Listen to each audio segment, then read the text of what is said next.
mouse don't want to work this morning.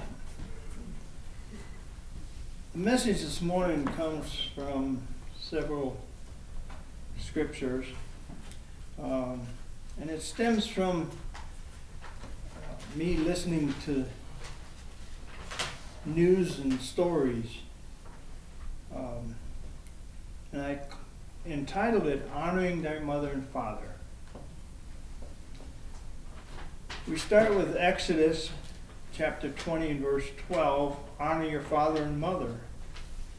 Then you will live a long, full life in the land of the Lord. In the land the Lord your God is giving you. And in Deuteronomy 5:16, honor your father and mother as the Lord your God commanded you. Then you will live a long, full life in the land the Lord your God is giving you. Ephesians 6:1-4. Children, obey your parents because you belong to the Lord, for this is the right thing to do. Honor your father and mother. This is the first commandment with promise. If you honor your father and mother, things will go well for you, and you will have a long life on the earth. Fathers, do not provoke your children to anger by the way you treat them. Rather, bring them up with discipline and instruction that comes from the Lord. And in Colossians 3:20-21. Children, always obey your parents, for this pleases the Lord. Fathers, do not aggravate your children, or they will become discouraged. In Matthew 15:4, for instance, God says, honor your father and mother, and anyone who speaks disrespectfully of their mother and or father must be put to death. So this comes from listening to a lot of stories about young people taking guns and walking into places and shooting other people and taking lives. And I thought, now how does this work? How, biblically, what does God say about it? And I think of parenthood, and I think of all of the things that a parent is responsible for to get these children to know what's right and what's wrong.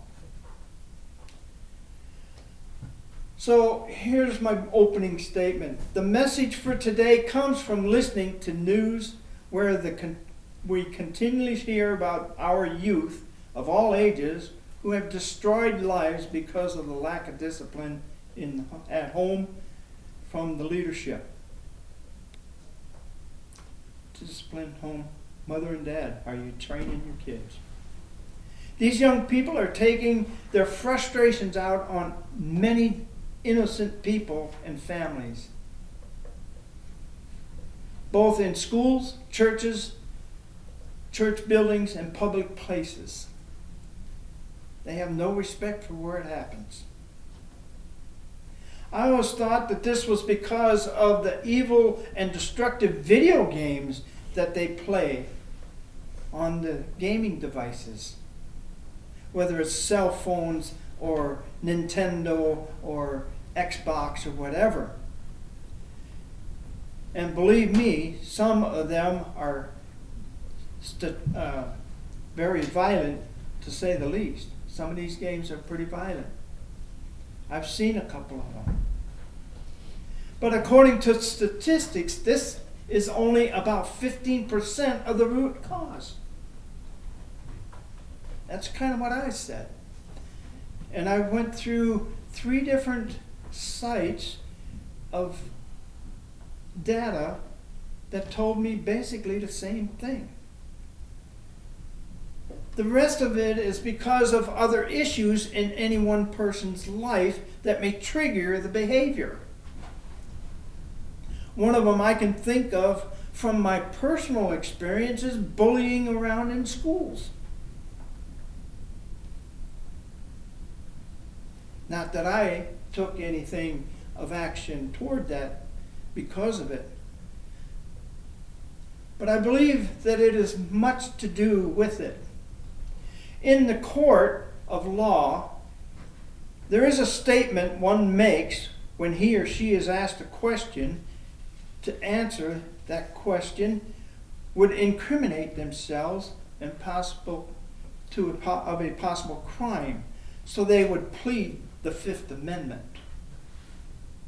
Stay with me. Which is their right in the court of law.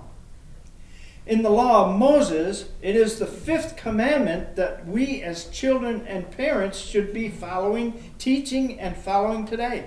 As children, we are to honor, show respect to our parents and people who are senior to us. As parents, we are not to aggravate or stir our children in such a way that they become discouraged and disrespectful. In many areas of our country, we have many types and uses of electronics. Our own phones, for instance, can contain a plethora of games that can engage at a poke of a finger. There are games that are played on a gaming device that hordes of televisions from the rest of the family, and they're playing these games. Along with this is the idea that everywhere we go, the phone is right there in our touch. When we go out to eat, go to a theater, just sit at home and watch TV, the phone is right there at our side. If the children have a phone, they each have their own, and like parents, they are looking at their phones at the dinner table. In some homes and in public restaurants, church, and the public places, and in some cases, important meetings where they need to be listening to the speaker or instructor. How does this help us to honor each other and the children to honor their parents? If we are not watching or seeing what our children are viewing on their phones or the games they are playing, how can we truly be the head of the household? As is our responsibility, and see to it that they are playing a game that is not destructive or damaging of character, of themselves, of God.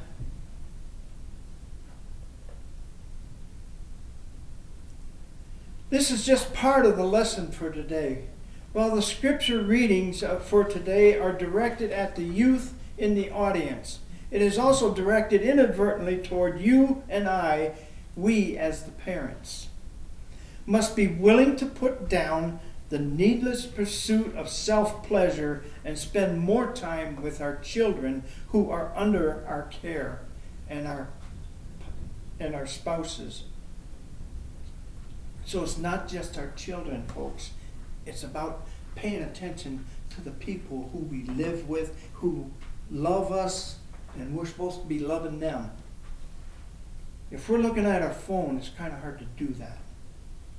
If we're playing a game or watching TV, it's kind of hard to do that. Unless we happen to be watching the same program at the same time. Then, maybe.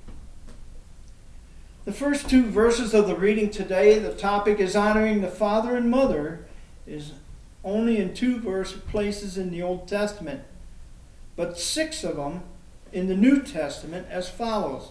Matthew 15 verse 4 and 19:19, Mark 7 verse 10 and 10 verse 19, Luke 18 verse 20, and Ephesians 6 verse 2. Did you also know that this is the 5th of the 10 commandments? Go to Luke 18, verse 20. But to answer your question, you know the commandments. 1, you must not commit adultery. 2, you must not murder. 3, you must not steal. 4, you must not testify falsely. And 5, honor your father and mother.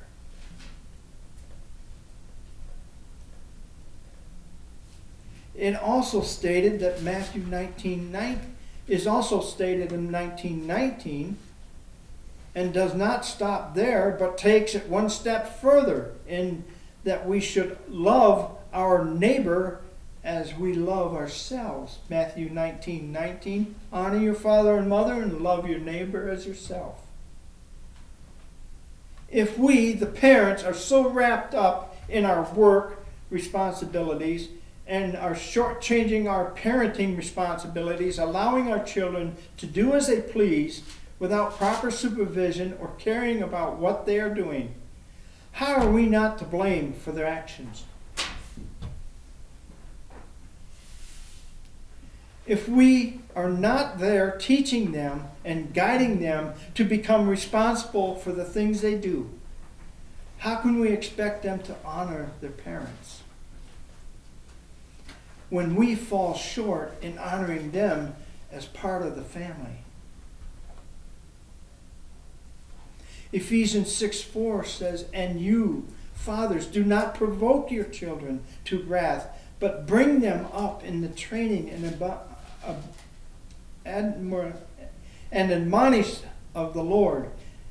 And Colossians 3:21, fathers, do not provoke your children lest they become discouraged. Commentary writes this: the purpose of parental discipline should be to help children grow into mature adults and Christians, not just to exasperate and provoke them to anger and discouragement. Parenting with love and discipline takes lots of patience and understanding. Instead, parents should act in love,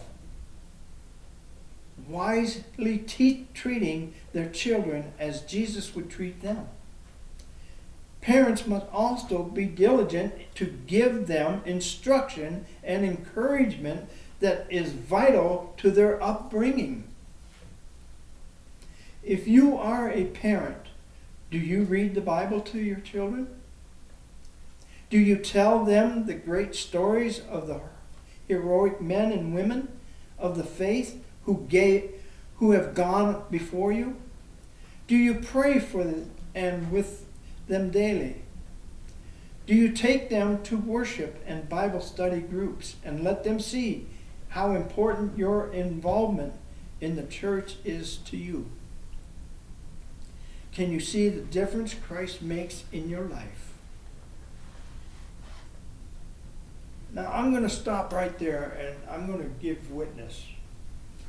I was raised with a hard hand. And if I didn't drive down the road with the tractor and the wagon so it wouldn't run over the wheel plants while we were picking up stones, I literally got yanked off that tractor while it was still moving. I don't know how that made sense to the man that did it, but the thing was, I ran over some corn. And he got upset over it. I ended up, in some ways, treating my kids the same way I was treated until I realized one day, if I didn't like it, why in the world am I doing it to myself to my kids? And so finally, one day I said that, and I started from that day on, I would take them and I'd pull them aside and I'd say, look, this isn't right. What you're doing is wrong. Here's what you need to do to make it right. And I started explaining to them what would make it right, instead of just boom, boom, like was done to me. This is how we're supposed to do it. Do it with love and care. As we read, it tells us to be careful as parents, fathers. Not only are the children to obey and honor their father and mother, but the father is not to provoke or aggravate their children. Colossians 3:20-21. Children, always obey your parents, and for it pleases the Lord. Fathers, do not aggravate your children, or they will become discouraged. Additional commentary, children need to be handled with care. This includes administering discipline with love. Parents should not aggravate them by nagging, deriding, or destroying their self-respect so they quit trying. The opposite problem occurs, however, when parents are afraid to correct a child for fear of stifling some aspect of the child's personality or lose his or her love. Single parents and parents who cannot spend much time with a child may be prone to indulgence, but such children need the security of guidance and structure. Boundaries and guidelines will not embitter a child. Instead, they will set the child free to live securely within them. Now think about this. I was told you can get more with a little bit of sugar than you get pouring salt on it. Well, I like my sugar, but salt is a little too much sometimes. But if you treat a child, first off, the main thing is that if you treat a child with respect, number one, and number two, walk with them through things, show them how to do something, they will learn more from it. If they want to do what they want to do, and it's not right, and you say nothing, you've allowed them to have their way against the rules of the household. Make sense? And then you've opened the door a little wider for them to take that one step further. Where's your control as a parent then? Once they go through that door.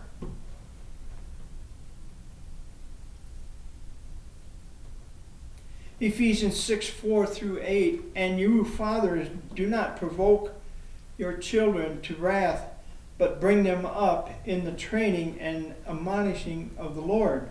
Bondservants, be obedient to those who are your masters according to the flesh, with fear and trembling, in sincerity of heart, as to Christ.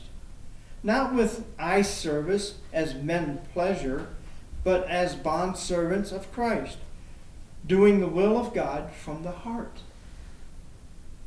With good will, doing service as to the Lord and not to men, knowing that whatever good anyone does, he will receive the same from the Lord, whether he is a slave or free. And I close with this. It doesn't matter who you are or what stature of life you're in. We are all parents and sons and daughters of parents. We're to honor them. And sometimes that's hard for some of us who've had a rough life, we think. But we haven't watched what Jesus went through. We haven't taken that in consideration, what he went through. Degrading, tortured, and then hung on a cross. But it doesn't matter what walk of life we're in, what our position or stature is. We're to honor each other, regardless of whether it's family. He says it's supposed to love others as we love ourselves.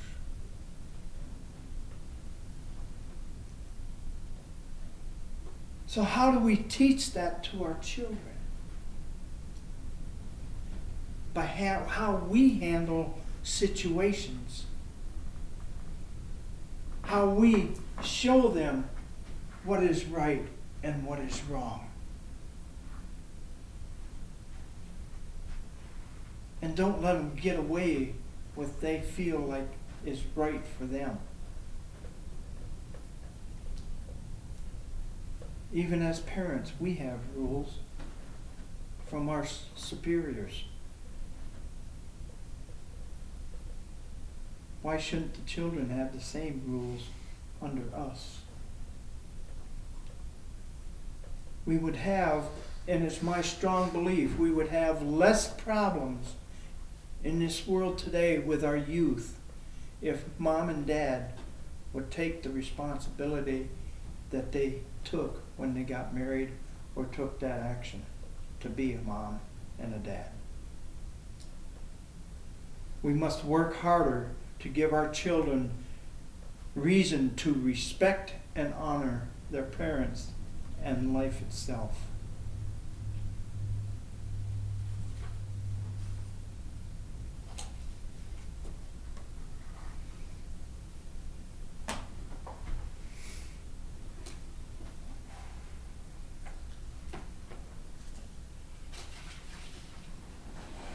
Let's close with hymn